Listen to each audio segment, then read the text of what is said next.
Mom had a bottle of bourbon, and it was up on the counter.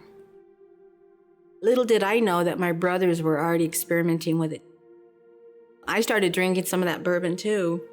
And we ended up at our elementary school, and we were on the merry-go-round, and I got so sick. And my older brother, that's about a year older than me, he saw me and he pulled me by the hair all the way home. But from there on out, I just knew that that was something that I really wanted to continue to do. And we just continued to advance with it. At the age of 12, I started experimenting with drugs. And I was very popular because I was a pretty little girl. And I liked to hang out with all the older kids. Then I advanced to selling drugs, and I would sell them in the high school. Well, we ended up starting to experiment with methamphetamine, and we really didn't know what and how powerful that drug is. But we utilized it to keep us partying because alcohol was really the love of our life, because our home was the party house. In 1979, I had woken up from a party. Everybody was passed out all around me. And my 2-year-old, she came up to Mommy with a straw up her nose, pretending to be Mommy. And I just felt the presence of God, and I just felt, Jesus asking me, is this really what you want? And I said, Lord, no. And I just had this beautiful revelation, and I really felt His love, and I was like, oh man, this world has nothing to what I am feeling right now. And that was the truth.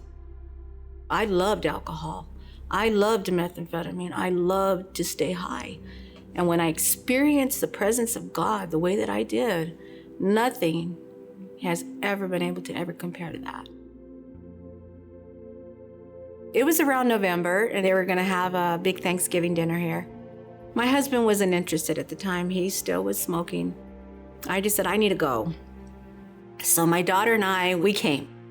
And boy, we heard the gospel in such a beautiful, loving way. We just fell in love with Jesus. It wasn't just knowing about Him, but it was really falling in love. I walked into the apartment that night, and my husband, he was just in the dark with the TV on, and he said, what happened to you? And I just said, Jesus, Jerry, and oh my gosh, it's so lovely and beautiful. You got to go to this place. Well, he watched me for about a week, and I just couldn't get that smile off my face. And he came in to check it out.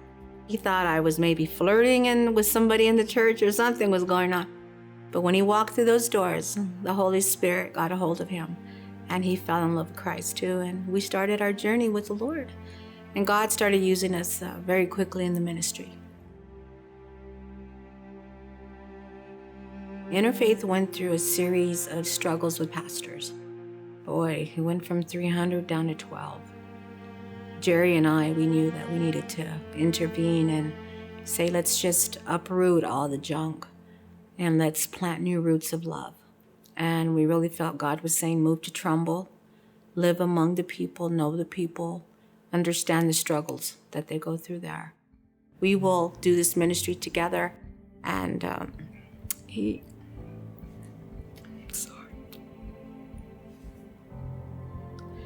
encouraged me so much. And when he got cancer, he said, you will run this ministry. He says, and I don't doubt it. You are called.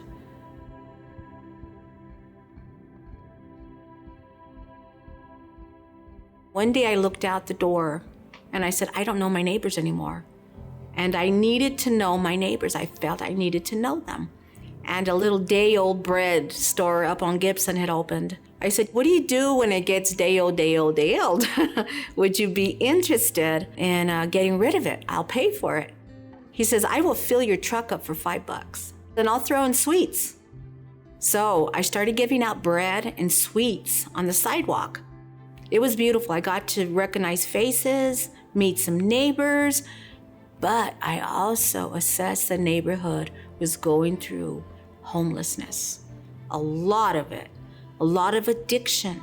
It just broke my heart. So they started letting me pray with them. And then Pastor Alice, one of my associates, she's like, Joanne, get over here. This guy wants to give us a warmer. And he's got all the pans. And I was like, what are you up to, Lord? It just turned to something so amazing to where we started feeding 3 times a week.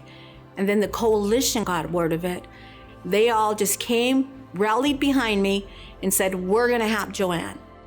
Pat Davis, our councilman, he got APS to donate us a 28 by 64 modular. So he said, wow, that'll do it. We'll put showers in there. People can rest in there. We'll have a women's area. They can do their hair, their nails, makeup. We help them with clothing, sleeping bags, blankets. Plus, we're offering economic development to them to become a part of the Compassion Services Center where they can help me run it and they can feel good about it and help. It's just been such a privilege to see the handiwork of God and to see how He's taken such a simple, small gesture of love and compassion and turned it into something so amazing right now. Albuquerque has risen 27% in homelessness. It's not going away. And I think this is the time for the Church of the Living God to arise and be a beacon.